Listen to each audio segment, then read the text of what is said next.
എല്ലാവർക്കും രശ്മീസ് കറി വേൾഡിലേക്ക് സ്വാഗതം. നമ്മളെല്ലാവരും ഇതുപോലെയുള്ള പാർട്ടി വെയർ ചെരുപ്പുകളൊക്കെ വാങ്ങാറുണ്ട്. പക്ഷേ ഇത് കുറച്ച് ഉപയോഗിച്ച് കഴിഞ്ഞാൽ ഇതിൻ്റെ സ്റ്റോണിൻ്റെ ആ ഒരു തിളക്കമൊക്കെ നഷ്ടപ്പെട്ടു പോയി പെട്ടെന്ന് തന്നെ ചീത്തയായിട്ട് പോകാറുണ്ടല്ലേ. അത്യാവശ്യം നല്ല കോസ്റ്റ്ലി ഐറ്റംസ് ആണ്. അപ്പോൾ നമുക്കിത് എപ്പോഴും വാങ്ങാനായിട്ടും കഴിയാറില്ല. അപ്പോൾ ഈ ഒരു വീഡിയോ നിങ്ങൾ സ്കിപ്പ് ചെയ്യാതെ കണ്ടു നോക്കൂ. ഇത്തരത്തിലുള്ള ചെരുപ്പുകൾ ഒരു സ്റ്റോൺ പോലും ഇളകി പോകാതെ തിളക്കത്തോടു കൂടി വർഷങ്ങളോളം നമുക്ക് എങ്ങനെ ഉപയോഗിക്കാമെന്ന് ആണ് ഞാൻ ഈ വീഡിയോയിലൂടെ ഷെയർ ചെയ്യുന്നത്. ഈ ഒരു ചെരുപ്പ് ഞാൻ കുറേ കാലമായിട്ട് ഉപയോഗിക്കുന്നുണ്ട്. അപ്പോൾ ഞാനിതെങ്ങനെയാണ് സൂക്ഷിക്കുന്നതെന്ന് ഈ ഒരു വീഡിയോയിലൂടെ നമുക്ക് കണ്ടു നോക്കാം. ആദ്യത്തെ ടിപ്പ്, ഇതുപോലെ കളർലെസ് ആയിട്ടുള്ള നെയിൽ പോളിഷ് നമ്മൾ കടയിൽ നിന്ന് ചെരുപ്പ് വാങ്ങിക്കൊണ്ട് വന്ന് ഉപയോഗിക്കുന്നതിന് മുമ്പ് അതിലുള്ള സ്റ്റോൺ വർക്കിലും അതുപോലെ തന്നെ ഫാൻസി വർക്കിൻ്റെയും മുകളിൽ നല്ലതുപോലെ ഒരു കോട്ട് അടിച്ചു കൊടുക്കുകയാണ് ചെയ്യേണ്ടത്. അങ്ങനെ അടിച്ചു കൊടുക്കുകയാണെങ്കിൽ ഒരു സ്റ്റോൺ പോലും ഇളകി പോകില്ല. മാത്രമല്ല നമ്മൾ ഉപയോഗിക്കുന്ന അത്രയും കാലം ആ സ്റ്റോണിൻ്റെ ആ ഒരു തിളക്കം അതുപോലെ തന്നെ നിലനിൽക്കുകയും ചെയ്യും. ഈ ഒരു ചെരുപ്പിൽ സ്റ്റോൺ വർക്ക് മാത്രമല്ല കൈ ഉപയോഗിച്ചിട്ടുള്ള ത്രെഡ് വർക്കും ചെയ്തിട്ടുണ്ട്.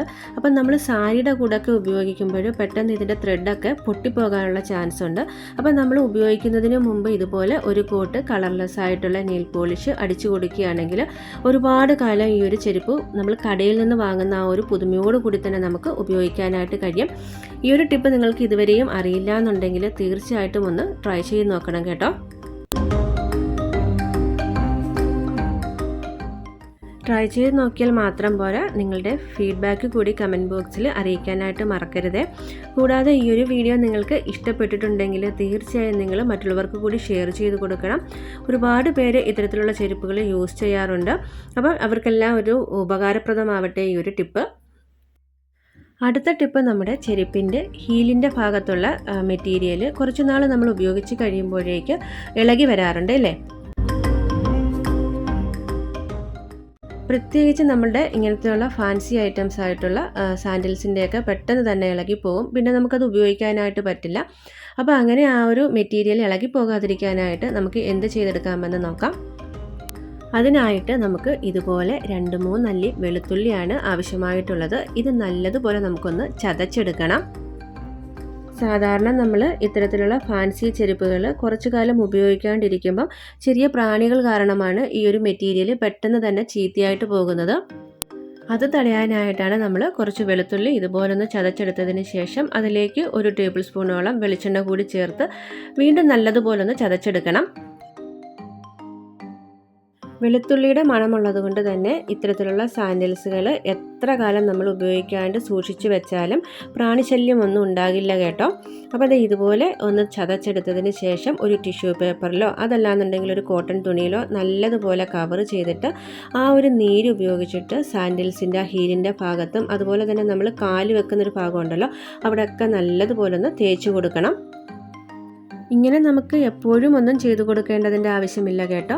നമ്മൾ ഇത്തരത്തിലുള്ള സാൻഡിൽസുകൾ വല്ലപ്പോഴും മാത്രമാണ് ഉപയോഗിക്കുന്നത്. അപ്പോൾ നമ്മൾ പുറത്ത് പോയിട്ട് വന്നതിന് ശേഷം ഇങ്ങനെ ഒന്ന് ചെയ്ത് നമ്മൾ ഷൂറാക്കിൽ വെക്കുകയാണെങ്കിൽ എത്ര കാലം കഴിഞ്ഞാലും ഒട്ടും തന്നെ പ്രാണിശല്യം ഉണ്ടാകുകയില്ല. മാത്രമല്ല അടുത്ത പ്രാവശ്യം നമ്മൾ ഉപയോഗിക്കുമ്പോൾ നല്ല തിളക്കത്തോടു കൂടി തന്നെ നമ്മുടെ സാൻഡിൽസുകൾ ഇരിക്കുകയും ചെയ്യും.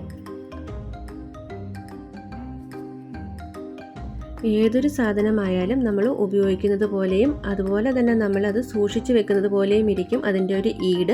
നമ്മൾ പട്ടുസാരിയൊക്കെ വാങ്ങുന്ന ടൈമിലും ഇതുപോലെ തന്നെയല്ലേ നമ്മൾ കെയർ ചെയ്ത് സൂക്ഷിക്കുന്നത്. അപ്പം ഇത്തരത്തിൽ കുറച്ച് കോസ്റ്റ്ലി ആയിട്ടുള്ള സാൻഡിൽസുകൾ നമ്മൾ നല്ല കെയറോടുകൂടി തന്നെ ഉപയോഗിക്കുകയാണെങ്കിൽ ഒരുപാട് കാലം നമുക്ക് ഉപയോഗിക്കാനായിട്ട് പറ്റും. എൻ്റെ അനുഭവത്തിൻ്റെ ഒരു വെളിച്ചത്തിലാണ് ഞാൻ പറയുന്നത് കേട്ടോ. ഏകദേശം ഒരു 8-10 പ്രാവശ്യത്തിന് മുകളിൽ ഉപയോഗിച്ചിട്ടുള്ള ചെരുപ്പുകളാണ് ഇത് രണ്ടും. അപ്പം ഞാൻ ഇത് ഈ ഒരു രീതിയിലാണ് സൂക്ഷിച്ച് വെച്ചിട്ടുള്ളത്. ഇപ്പോഴും നമ്മൾ കടയിൽ നിന്ന് വാങ്ങിയ ആ ഒരു പുതുമയോടുകൂടി തന്നെ ഈ ഒരു ചെരുപ്പുകളില്ലേ. അപ്പം നിങ്ങളിതുപോലെ ഒന്ന് ട്രൈ ചെയ്ത് നോക്കൂ. തീർച്ചയായിട്ടും നിങ്ങൾക്കും വളരെയധികം കാലം ഇങ്ങനത്തുള്ള സാൻഡിൽസുകൾ ഒട്ടും തന്നെ ചീത്തയാകാണ്ട് സൂക്ഷിക്കാനായിട്ട് കഴിയും. ഇനി ഞാൻ ഇത്തരത്തിലുള്ള സാൻഡിൽസുകൾ ആദ്യത്തെ 2 സ്റ്റെപ്പും ചെയ്തതിന് ശേഷം ഇതുപോലൊരു പോളിത്തീൻ കവറിനുള്ളിലാക്കി നല്ലതുപോലെ ഒന്ന് കെട്ടിയതിന് ശേഷമാണ് ഷൂറാക്കിനുള്ളിൽ ഓരോ പ്രാവശ്യവും ഉപയോഗിച്ചതിന് ശേഷം വെക്കുന്നത്. പോളിത്തീൻ കവറിലല്ലാന്നുണ്ടെങ്കിൽ നമ്മൾ ഈ ഒരു ചെരുപ്പ് വാങ്ങുമ്പോൾ നമുക്കൊരു ഷൂ ബോക്സ് കിട്ടുമല്ലോ, അതിനുള്ളിലാക്കി നമ്മൾ ഷൂറാക്കിൽ വെക്കുകയാണെങ്കിലും പൊടിയോ അഴുക്കോ ഒന്നും പറ്റാണ്ട് ആ ഒരു തിളക്കത്തോടു കൂടി തന്നെ എപ്പോഴും നമുക്ക് ഉപയോഗിക്കാനായിട്ട് പറ്റും. ഷൂ ബോക്സിനുള്ളിൽ ചെരുപ്പുകൾ വെക്കാൻ എല്ലാവർക്കും അറിയാം, രണ്ടും ഓപ്പോസിറ്റ് സൈഡിൽ വേണം വെക്കാനായിട്ട്. എന്നിട്ട് നല്ലതുപോലെ ഇങ്ങനെ ആ ഒരു ബോക്സിൻ്റെ കവർ ഉപയോഗിച്ചിട്ട് നല്ലതുപോലെ നടച്ച് നമ്മൾ ഷൂറാക്കിൽ വെച്ചാൽ മാത്രം മതി. എത്ര കാലം കഴിഞ്ഞിട്ട് നമ്മളിതെടുത്താലും ആ പുതുമയോ തിളക്കമോ അല്ലെങ്കിൽ ആ ഒരു സ്റ്റോൺ വർക്കിന് എന്തെങ്കിലും ഒരു മങ്ങലോ പോലും ഉണ്ടാകുകയില്ല.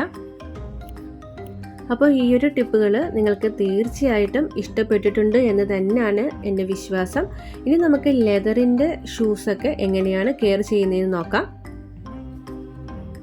ഇനി നമുക്ക് ഇത്തരത്തിലുള്ള ലെതറിൻ്റെ ഷൂസിൽ പ്രാണിശല്യം ഉണ്ടാകാണ്ടിരിക്കാനും അതുപോലെ തന്നെ ഇതിൻ്റെ ഉള്ളിൽ നിന്ന് സ്മെല്ല് വരാണ്ടിരിക്കാനും എന്തൊക്കെ ടിപ്പുകൾ ചെയ്യാമെന്ന് നോക്കാം.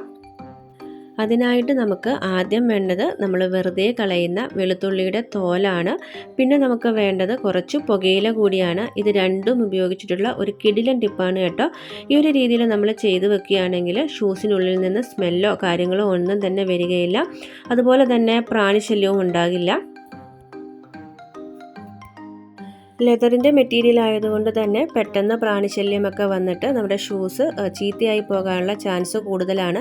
പ്രത്യേകിച്ച് നമ്മൾ ഷൂറാക്കിൽ കുറച്ച് കാലം ഇത് ഉപയോഗിക്കാണ്ട് വെക്കുകയാണെങ്കിൽ പറയുകയും വേണ്ട. അത്തരം സന്ദർഭങ്ങളിൽ ഇതുപോലെ കുറച്ച് വെളുത്തുള്ളിയുടെ തോലും പുകയിലയും ഇങ്ങനൊരു ടിഷ്യൂ പേപ്പറിൽ പൊതിഞ്ഞിട്ട് ഷൂവിനുള്ളിൽ വെക്കുകയാണെങ്കിൽ ഷൂവിനുള്ളിൽ ചിലന്തി വല കിട്ടുകയോ അതുപോലെ തന്നെ മറ്റുള്ള പ്രാണിശല്യങ്ങളൊന്നും തന്നെ ഉണ്ടാവുകയില്ല.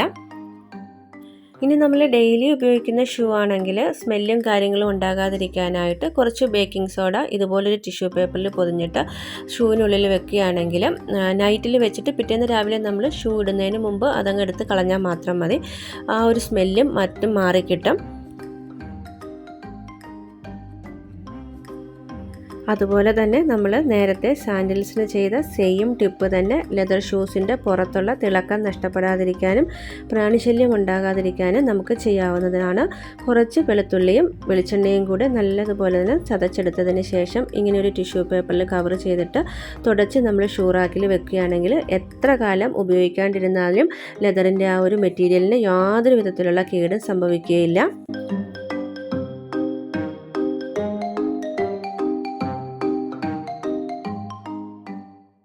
ഈ ഒരു ടിപ്പ് നമ്മൾ ഡെയിലി യൂസ് ചെയ്യുന്ന ഷൂസിൽ ഉപയോഗിക്കേണ്ടതിൻ്റെ ആവശ്യമില്ല. കാരണം ഡെയിലി യൂസ് ചെയ്യുന്ന ഒരു ചെരുപ്പിൽ പ്രാണിശല്യമൊക്കെ ഉണ്ടാകാനുള്ള ചാൻസ് വളരെ കുറവാണ്. അപ്പോൾ ഇന്ന് നമ്മൾ വീഡിയോയിലൂടെ ഷെയർ ചെയ്ത എല്ലാ ടിപ്പുകളും നിങ്ങൾക്ക് വളരെ ഉപകാരപ്രദമായി എന്ന് തന്നെയാണ് ഞാൻ കരുതുന്നത്. ഉപകാരപ്രദമായിട്ടുണ്ടെങ്കിൽ തീർച്ചയായും നിങ്ങൾ എല്ലാവർക്കും ഷെയർ ചെയ്ത് കൊടുക്കണം. കൂടെ തന്നെ നമ്മുടെ ചാനൽ ആദ്യമായിട്ട് കാണുന്നവരാണെങ്കിൽ ഒന്ന് സബ്സ്ക്രൈബ് ചെയ്യാനും തൊട്ടടുത്ത് കാണുന്ന ബെല്ലൈക്കൻ എനേബിൾ ചെയ്യാനും മറക്കില്ലല്ലോ. ബെല്ലൈക്കൻ എനേബിൾ ചെയ്യുന്ന ടൈമിൽ ഓൾ എന്ന ഓപ്ഷൻ തന്നെ പ്രസ് ചെയ്യണം. അപ്പോൾ മാത്രമാണ് ഞാനിടുന്ന ഇത്തരത്തിലുള്ള യൂസ്ഫുൾ ആയിട്ടുള്ള വീഡിയോസിൻ്റെ നോട്ടിഫിക്കേഷൻ നിങ്ങൾക്ക് കിട്ടുകയുള്ളൂ. അപ്പോൾ നമുക്ക് പെട്ടെന്ന് തന്നെ ഒരു അടിപൊളിയായിട്ടുള്ള വീഡിയോയിലൂടെ കാണാം. അതുവരേക്കും ടേക്ക് കെയർ, ബൈ ബൈ.